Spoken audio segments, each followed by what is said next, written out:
अगर आप board exam class 10th Hindi का देने वाले हैं, ठीक है, मैं हिंदी की बात कर रहा हूं, जितने भी विद्यार्थी 22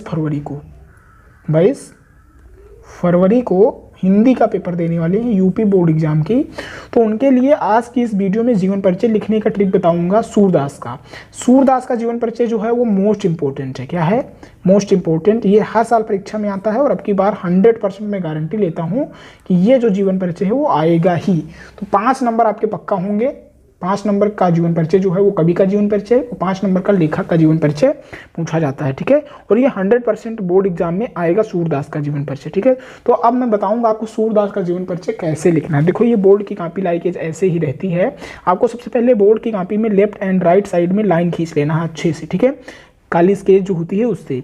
देन आपको उत्तर नंबर डालना है जिस भी क्वेश्चन में पूछा गया है, जिस भी क्वेश्चन में जीवन परिचय पूछा गया है। मैं आपको समझाने के लिए उत्तर नंबर 8 मैंने डाल दिया, लाइक ऐसे ही उत्तर नंबर 8 डालेंगे। देन आप जिसका जीवन परिचय लिख रहे हैं, सूरदास का जीवन परिचय लिख रहे हैं तो सूरदास का, तुलसीदास का जीवन परिचय लिख रहे हैं तो तुलसीदास का हेडिंग डालेंगे, ठीक है। और फिर यहाँ से उनका जीवन परिचय डालेंगे। और उससे पहले मैं आपको बता दूं कि किसी भी कवि या किसी भी लेखक का जीवन परिचय लिखने के लिए आपको संक्षिप्त जीवन परिचय पहले लिख देना होता है। क्या? संक्षिप्त परिचय जो होता है, संक्षिप्त परिचय। राइटिंग शायद आपको समझ में ना आ रही हो बेहतर, बट आप समझने की कोशिश करेंगे। तो यहाँ पे मैंने संक्षिप्त परिचय लिख दिया। देखो, सबसे पहले संक्षिप्त परिचय में क्या रहता है? जन्म का स्थान, मृत्यु, पिता का नाम, गुरु, रचनाएं, ये सारी चीजें क्या होती हैं? ये संक्षिप्त परिचय होती हैं। एग्जामिनर जो है यहीं पे फोकस करता है। एग्जामिनर कहाँ फोकस करता है? संक्षिप्त परिचय पे फोकस करता है। वो यहाँ से ही अनुमान लगा लेता है क्या आपने जीवन परिचय सही लिखा या गलत लिखा। तो आपको संक्षिप्त परिचय जरूर लिखना चाहिए। और संक्षिप्त परिचय मैं कहूँगा कि आपको किसी भी लेखक, मान लो मैंने आपको ऑलरेडी बता रखा है कि जो लेखक के जीवन परिचय में आपको आचार्य रामचंद्र शुक्ल, जयशंकर प्रसाद और राजेंद्र प्रसाद का जीवन परिचय तैयार कर लेना है। कवि के जीवन परिचय में सूरदास, तुलसीदास और महादेवी वर्मा का जीवन परिचय तैयार कर लेना है, ठीक है। इससे पहले की वीडियो में मैंने किसका किसका बता दिया? लेखक का जीवन परिचय बता दिया, आचार्य रामचंद्र शुक्ल का, जयशंकर प्रसाद का और राजेंद्र प्रसाद का जीवन परिचय मैंने बता रखा है। आज की इस वीडियो में मैं बता रहा हूं आपको सूरदास का जीवन परिचय। नेक्स्ट वीडियो में तुलसीदास का और नेक्स्ट वीडियो में महादेवी वर्मा का जीवन परिचय बताऊंगा। तो उसके लिए आप चैनल को सब्सक्राइब कर लेंगे, बेल आइकन को प्रेस कर देंगे और तब तक वेट करेंगे। और मैं वीडियो जल्द ही अपलोड करूंगा तो आपको, आपके पास नोटिफिकेशन जो है वो पहुंच जाएगा, ठीक है।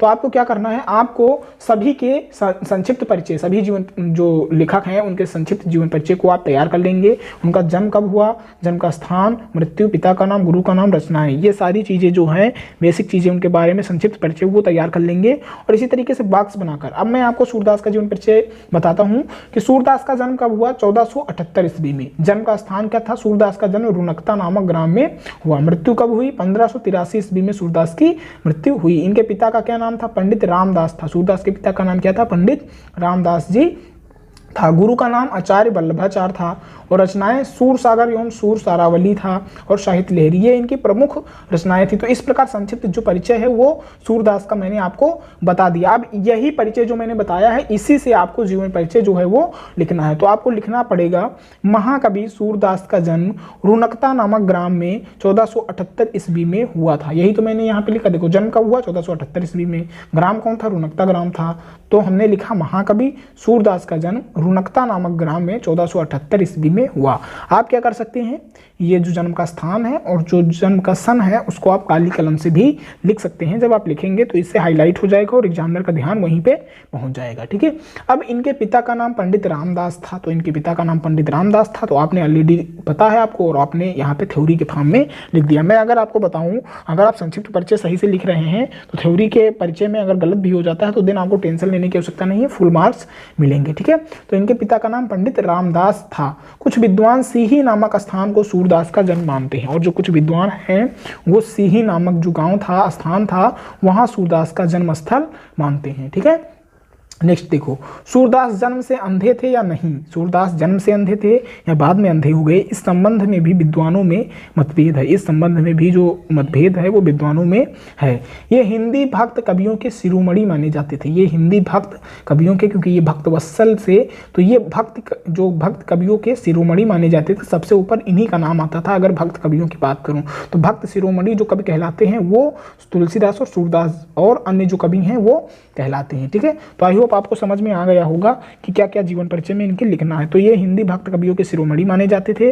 सूरदास जी एक बार वल्लभाचार्य जी के दर्शन के लिए मथुरा के गौघाट आए। सूरदास जी जो हैं वो एक बार वल्लभाचार्य के दर्शन के लिए मथुरा के निकट जो गौघाट है वहाँ गए, और वहाँ उन्हें क्या हुआ, वहाँ उन्हें स्वचरित एक पद गाकर सुनाया। जो सूरदास जी हैं उन्होंने अपना लिखा स्वरचित का मतलब होता है स्वयं लिखा हुआ एक पद गाकर सुनाया। वल्लभाचार्य ने तभी उन्हें अपना शिष्य बना लिया, और यह पद सुनकर ही वल्लभाचार्य ने इन्हें अपना शिष्य के रूप में स्वीकार कर लिया, अपना शिष्य बना लिया। किसको? सूरदास को वल्लभाचार्य ने। सूरदास की भक्ति और पद रचना की निपुणता देखकर वल्लभाचार्य ने उन्हें श्रीनाथ मंदिर का कीर्तन भार सौंप दिया। ठीक है, तभी से वह मंदिर उनका निवास स्थान बन गया। जो सूरदास जी थे उनकी भक्त और पद की रचना की निपुणता देखकर जो वल्लभाचार्य थे उन्होंने श्रीनाथ मंदिर का जो कीर्तन भार था वो इन्हें सौंप दिया, और जब कीर्तन भार सौंप दिया उस मंदिर का, तभी से वह उसी मंदिर में निवास करने लगे, और वही मंदिर उनका निवास स्थान जो है वो बन गया। नेक्स्ट देखो, वल्लभाचार्य जी के संपर्क में आने से पहले सूरदास जी ने दीनता के पद गाया करते थे। जब वल्लभाचार्य से इनका संपर्क नहीं हुआ, ये नहीं मिले, तो उससे पहले ये दीनता के पद गाया करते थे, तथा बाद में ये अपने गुरु के कहने पर कृष्ण लीला का गान करने लगे। ये कृष्ण के भक्त बन गए और कृष्ण लीला का गान करने लगे।